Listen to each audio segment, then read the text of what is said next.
Ölesiye peşindeyim.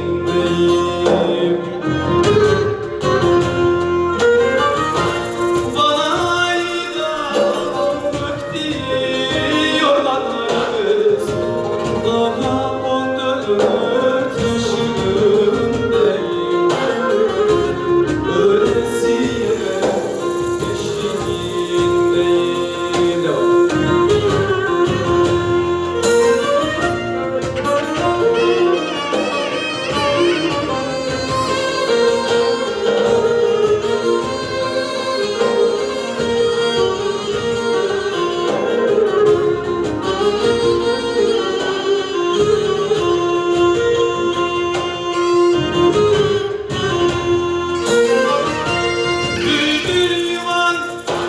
Yıkıldı mı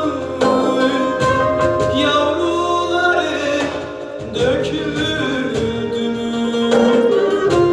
Bülbül yuvadan yıkıldı mı yavruları, döküldü mü? Doğru söyle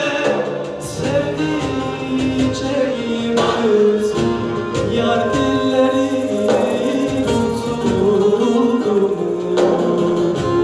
Kız dilleri tutuldu mu?